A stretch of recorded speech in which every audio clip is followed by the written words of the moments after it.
Hey guys, what's up? It's Vanessa. It's been about 100 days since I posted my last video. 10,000 years will give you such a crick in the neck.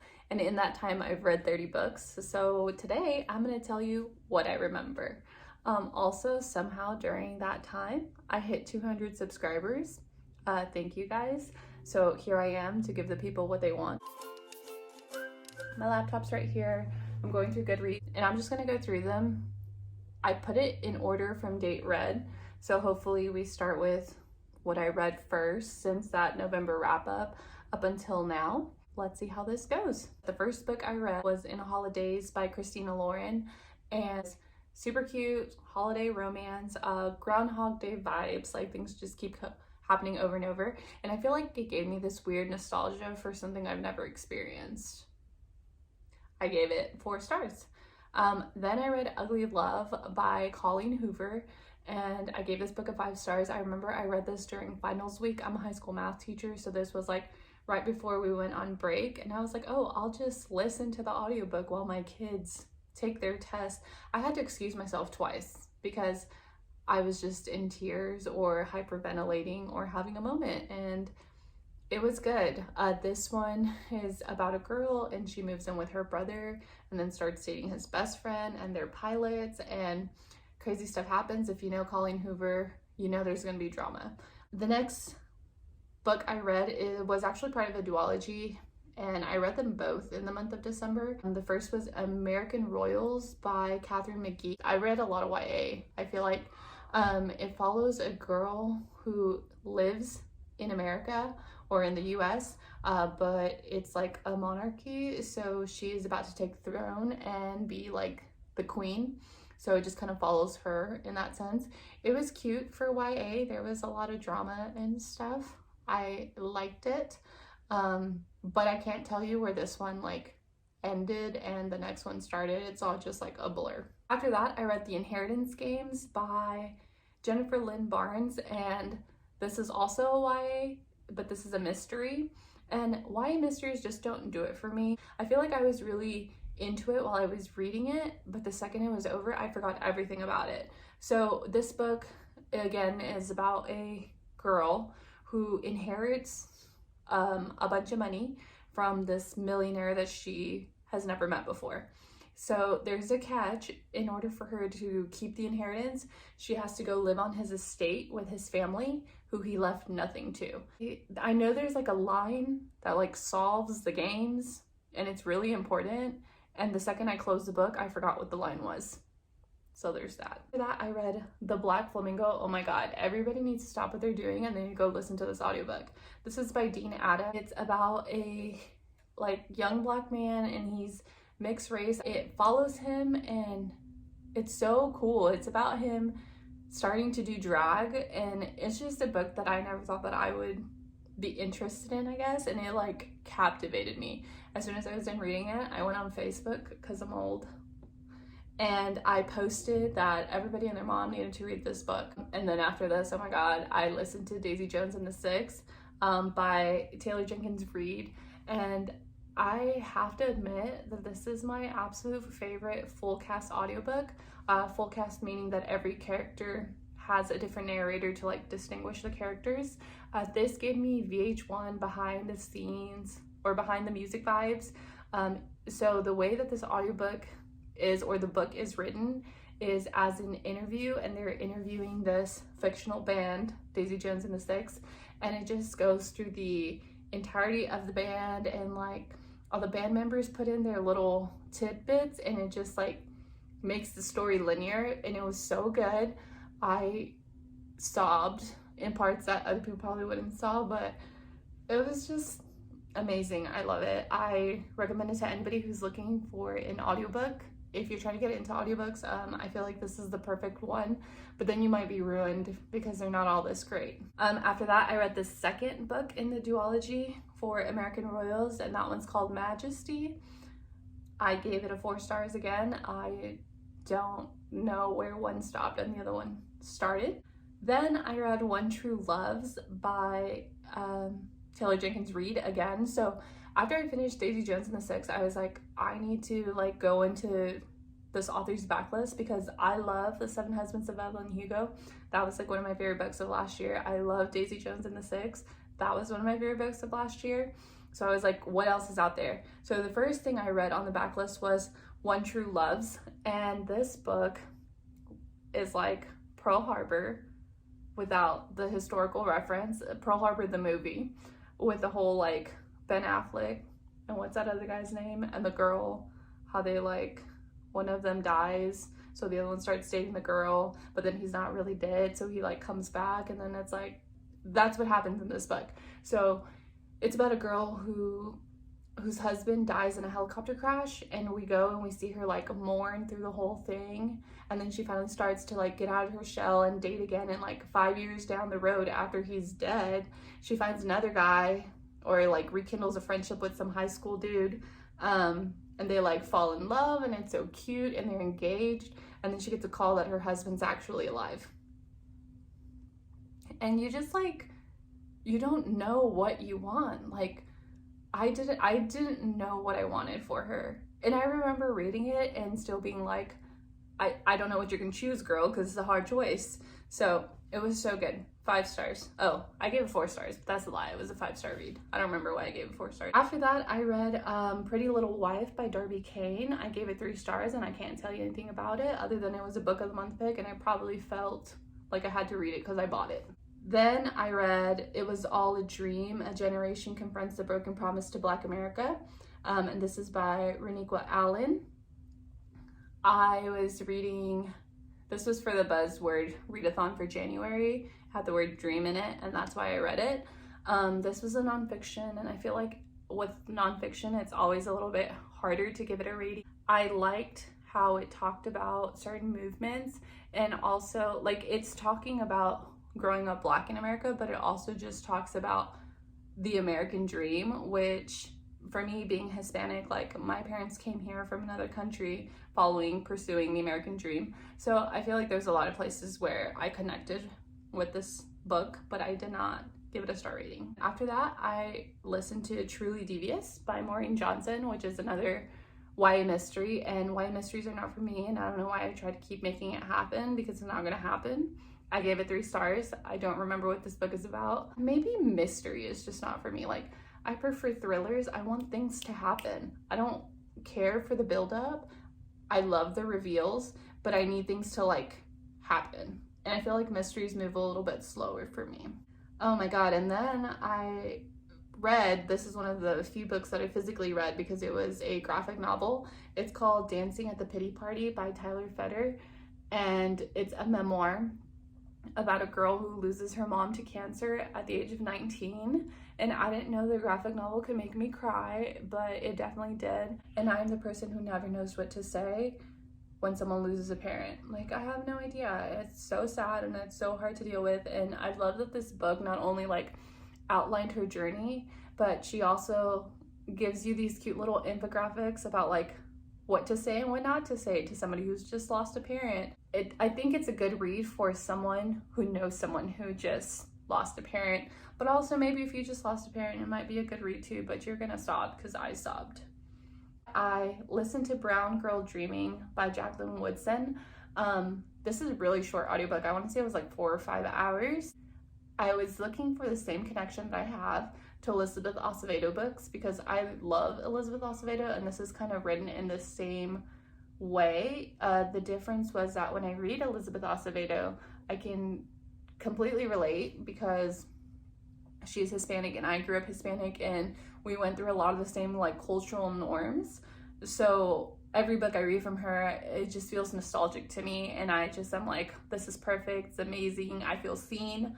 While reading Brown Girl Dreaming, I didn't make those connections because I didn't grow up Black. Like, I don't understand their cultures as well as I understand my own, but I feel like this would be the perfect book for somebody to make that connection. Like, this could be your Elizabeth Acevedo. So definitely check it out because I think that would be really cool if somebody could find to them what the Poet X is to me. Okay, and then I listened to Green Lights by Matthew McConaughey, which is his memoir, and I want to say that I really enjoyed it and it was great, and listening to his voice was amazing, but like, what? what? This book talks about such problematic things in such like a normal, nonchalant way that I'm just like, no, what is you doing? Like, don't do that. I feel like it normalizes a lot of things that shouldn't be normalized, especially with like impressionable people who are gonna listen to this.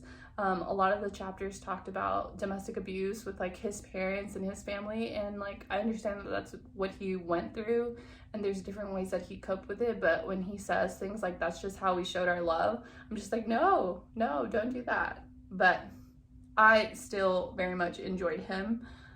Listening to his voice, so I gave it a 4 out of 5. I read Bunny by Mona Awad because BookTube made me do it. Like, I feel like this is one of those cult books here on YouTube where everybody reads it and everyone has their opinions on it. And I think that this book is literally the movie The Craft, just rewritten as a book. Like, different elements, but same like storyline. Different things are happening, but it's like the same thing. And I love The Craft. It's like one of my favorite movies. It was one of my favorite movies growing up. I gave it a 4-star. I think when I was reading it, there was kind of a disconnect for me because it was so weird and like, I don't know, it was different. But like the more I think about it, the more I like it. So I might reread it and see if I think something different. But yeah. And then after that, I read another backlist Taylor Jenkins read. I read Forever Interrupted. So this book is about a girl who is recently married and then her husband dies and she is like grieving and it's awful. But then it's like she's never met his family before and she meets them and it's just like insane. And I cried really hard. It was really good. I gave it 5 stars. And then I read Bob Iger's memoir. It's called The Ride of a Lifetime, Lessons Learned from 15 Years as CEO of the Walt Disney Company. This just happened to be available on Libby for me, and I'll read anything having to do with Disney. I think I was looking for something about Walt Disney, and then this came up, and I was like, okay, I'll read it. It was awesome to listen to his accounts for things that I have experienced. I got extremely like emotional during the Star Wars chapter, and I don't even like Star Wars. Like, I'm not a Star Wars fan. But just knowing like it happened during like my lifetime, things like that, I don't know, there was just like this connection for me. And then also he talks about like the opening of New Fantasyland, and I actually was a CP, I was a cast member for the Disney College program when that happened, so it was like really cool to hear his side of things that I went through. But yeah, I gave that a 5-star because who wouldn't? Then I read another YA novel. It's called Furia, and this is by Yamil Saeed Mendez, and because I don't know if I said that right, I gave this a 5 stars, and I wish I would have had this book when I was in high school and I was a teenager. It's about a girl who lives in Argentina and she plays soccer, but her family doesn't know she plays soccer because it's frowned upon. Soccer is like a male-dominated sport, so, and where she lives, in their culture, you know, women should be the caregivers and they should be at home and they shouldn't be wasting their time playing sports. But she just talks about the parallels of like what her parents expect from her brother, who her parents are so proud, but they would never be okay with her playing. And it just kind of goes through all that stuff with her, and I loved it. It was a very like heartwarming sports story kind of book. I wish I would have had it as a teenager. I would have felt seen. Then I got my hands on the graphic novel for Heartstopper by Alice Oseman. This graphic novel is so cute, and I read it in like 30 seconds, and I gave it 4 stars. Not 30 seconds exactly, like 30 minutes, but you know. I'm currently in a book club with the English teachers at my high school, but they pick like literary works of art, and I read for fun. And I love being a part of it because it diversifies my reading, but also I just want to read trash with friends. So in the math department, there's like 7 teachers or 6 other teachers that I am close to or have gotten close to because we started our own book club. And our first book club pick was Verity by Colleen Hoover. Why? Why did I do this to us? Why did I do this to myself? Why did I do this to them? I don't know, but I was like, hey, I love Colleen Hoover. I love thrillers. Like, she does really good with like romance and drama and like hard-hitting subjects. Like, I wonder how she'll do in this genre. And it was insane. Like, it was insane. Verity follows a girl who is a ghostwriter. She gets an offer to continue like a multi-book deal from this well-known author who has recently been in an accident, and she can no longer write. So she goes and she moves into this author's house while she is writing these books, and crazy happens. This book is insane, but it was like the perfect book club pick because you just get to see what level of cycle your friends are. Because I was like, oh, this part was wild, it was crazy, and then my friends are like, that part was fine, but this other part, and I'm just like, no, you're messed up. Okay, then I read Concrete Rose by Angie Thomas. I gave this 5 stars. This is not a spoiler, but in my mind, back to a month ago when I read this, I thought this was a spoiler. This is the prequel to The Hate U Give, which luckily I read The Hate U Give last year and I loved it. So this is about Star's dad. I didn't know this the whole time I was reading the book. And I was just like, wow, Angie Thomas picked some like peculiar names for her characters and she's just gonna like use the same ones over and over. Like, how many Sevens in the world could there be? And it just like wasn't clicking in my mind. And then in the prologue, the last sentence is the connection between this book and The Hate U Give. I mean, other than all of the huge connections. And I was like, oh my God, I'm mind blown. I thought I did something. So then I went on Goodreads to go look at the synopsis because I never read them. And the first line was, in Angie Thomas's new prequel to The Hate U Give, number 0, Concrete Rose. And I was just like, oh, we were already supposed to know this stuff. Next, I read Bad Feminist by Roxane Gay, and I gave it 4 stars, and I really liked it at the time. But all of the feminist literature that I have read over the past year and a half is all like coming together, and I don't remember what this one is exactly, so there's that. I just know it's like a collection of stories, I think, maybe. I don't know, I don't remember. Oh no. Then I read Stalking Jack the Ripper by Carrie Maniscalco. I think that's how you say it. I gave it 2 stars. I was so bored the whole time. This was a book club pick for the math club. And it was a mystery, and I don't like mysteries. We already established that. It was so slow. I didn't get into it till like the last chapter when they revealed who the killer was.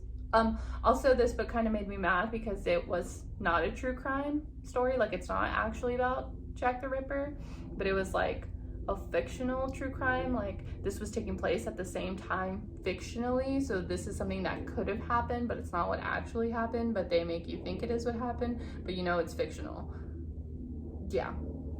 Then I read Nothing to See Here by Kevin Wilson. I also read this for a book club, but for the English teachers. This was a gem. It's probably the first book that I have enjoyed that I have read with them. It is so short, but it's weird. I gave it 4 stars, and the only reason I gave it 4 stars was because, so it was a 6-hour audiobook, and I like listened to it in a sitting, but my issue with it was it felt too long for what it was. Like, it could have been a short story. It was just so linear, and there wasn't any like deviating from the path. Or it could have been longer, but just had the characters like more fleshed out or had more things happen. This book follows a girl who is asked like if she can nanny for someone she knew in college. So her friend that she knew in college is married to a politician, and he is about to run for office again. But there's an issue. He has children from a previous marriage who just burst into flames. And it's wild. Like, the whole thing is realism, and then there's just this one really crazy thing. So pretty much her job is to like keep them hidden from the media. Almost done. Okay. Oh, then I read November 9th by Colleen Hoover. November 9 by Colleen Hoover. I gave this book a 4 stars. it could have been a 5-star, but there was one thing that really bothered me. So this is a book about two people who meet every year on November 9. They decide they're going to do it for 5 years and then kind of see what happens. So it is kind of like an insta love book. Like the first time they meet, they're like, we're going to do this every year for the next 5 years and then just see where it goes. But we're not like committed to each other, but we're kind of in a relationship, which was kind of weird for me. It made me cry like all Colleen Hoovers do. I was really invested in the story. But there's one thing about it that really drove me nuts, is that the first time that they met, they were 18. And to me, it's not realistic that a 19-year-old could drop what they're doing, go halfway across the country just to meet someone because they made a plan like a year before. So that really like bothered me a lot. That's why I didn't give it 5 stars. Like, she could have been 21. That would have been easier for me to believe. And then they could have been done when they were 26. But the fact that she was like 18, I was just like, really? Like, does an 18-year-old even get that kind of say? Maybe I was just sheltered growing up. I don't know.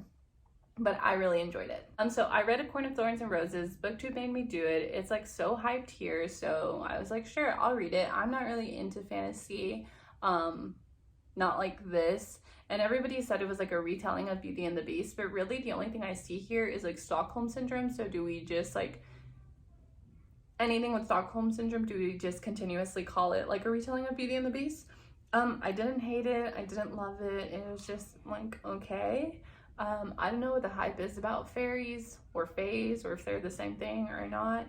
But I gave it 3 stars. I hear that the books get better as you go along, and I don't know if that's for fantasy readers or for everyone, but I'm thinking about giving the next book in the series a go.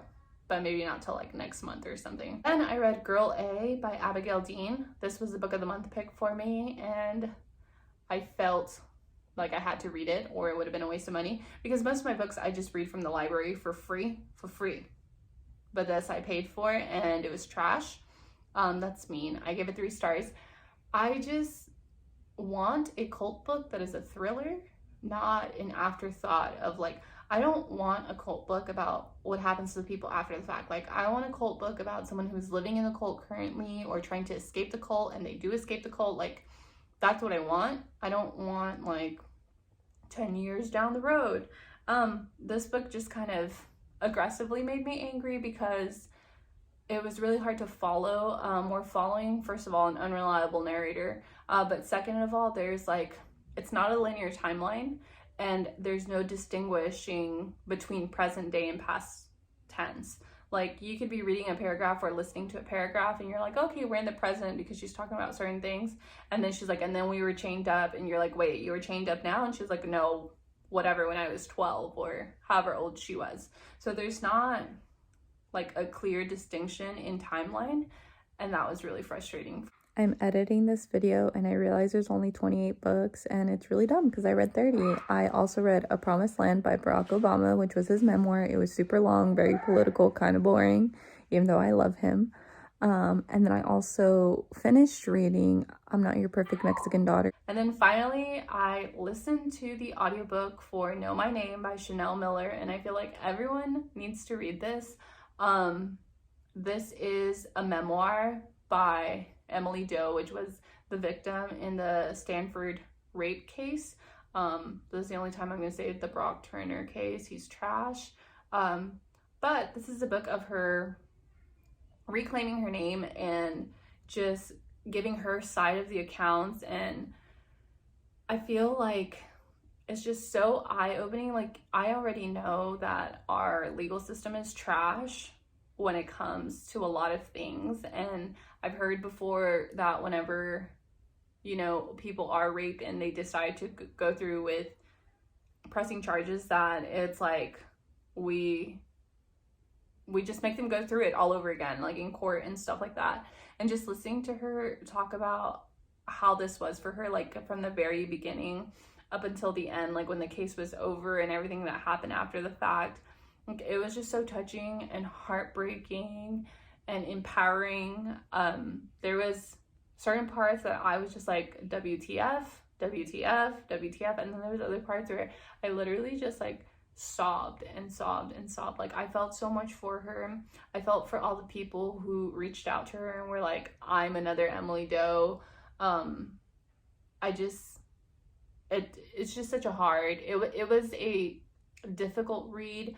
It was so hard to get through, but it was so important, and I just feel like people need to listen to it.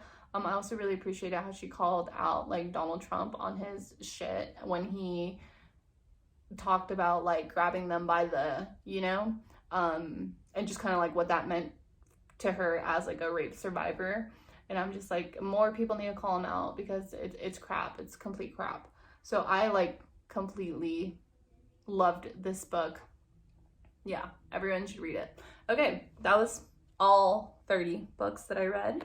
Hopefully this video is not too long. But yeah, if you've subscribed recently, thank you so much. If you've read any of these books and you think anything different, please let me know. I always love to actually chat about the books that I've read. Thank you guys so much for watching. Bye.